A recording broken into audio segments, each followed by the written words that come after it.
আলাইকুম। তুমি এত সকালে কোথায় যাচ্ছ? হাতে ব্যাগ, চোখে চশমা। ওয়ালাইকুম সালাম। আর বলো না, আমি এখন কলেজে যাব। তা সাহিদা, আজ তো রবিবার, কলেজে গিয়ে কি করবে? আরে আজ কলেজ যাবো না তো কি হয়েছে? আজ আমার বন্ধু বান্ধবীরা আসবে, সেখানে গিয়ে খুব মজা হবে। তুমি কি আমার সঙ্গে যাবে? নাউজুবিল্লাহ, নাউজুবিল্লাহ, তুমি মুসলিম ঘরে মেয়ে হয়ে এইসব কি বলছো? তুমি জানো না একটি মেয়ে যদি একটি বেগানা পুরুষের সঙ্গে মেলামেশা করে তাহলে তা কত বড় গুনার কাজ। তাছাড়াও রাসূল সাল্লাল্লাহু আলাইহি সাল্লাম আল্লাহ তাআলা তাদের প্রতি নারাজ হন। তোমাদের একটাই রোগ, তোমরা বলো বন্ধুদের সঙ্গে উঠা বসা করলে নাকি গুনাহের কাজ। তোমাদের জন্য কি কিছু করার মতো নেই? এটা কি কোরআন হাদিসে আছে? তোমাদেরও একটাই রোগ আছে, তোমাদেরকে শরীয়তের কোনো কথা বললেই তোমরা বলো এটা কি কোরআন হাদিসে আছে।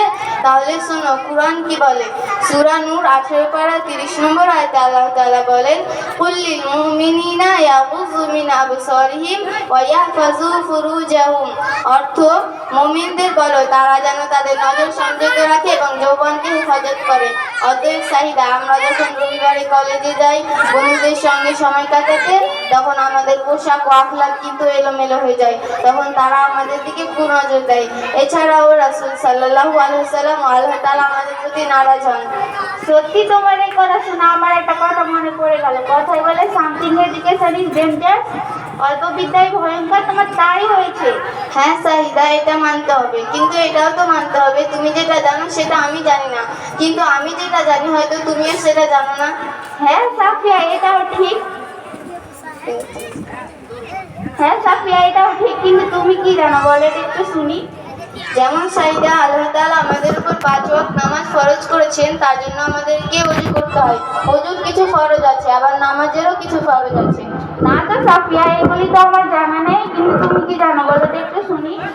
বলছি শোনো, আমাদেরকে নামাজ পড়তে গেলে প্রথমে ওযুর মাধ্যমে পবিত্রতা অর্জন করতে হয়। ওযুর 4টি ফরজ আছে। আল্লাহ তাআলা তার পবিত্র গ্রন্থে সূরা মাইদার 6 নম্বর পারা 6 নম্বর আয়াতে বলেন, ফাগসিলু ওযুহাকুম ওয়া আইদিয়াকুম ইলাল মারাফিকি ওয়ামসাহু বিরুউসিকুম ওয়া আরজুলাকুম ইলাল কাবাইন।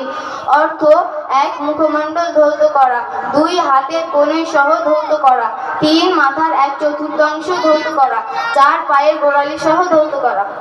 আরে বাহ সাফিয়া, তুমি তো খুব ভালো জানো। কিন্তু তাহলে তুমি আর কি কি জানো বলো তো একটু শুনি। আমাকে কি শোনাবে?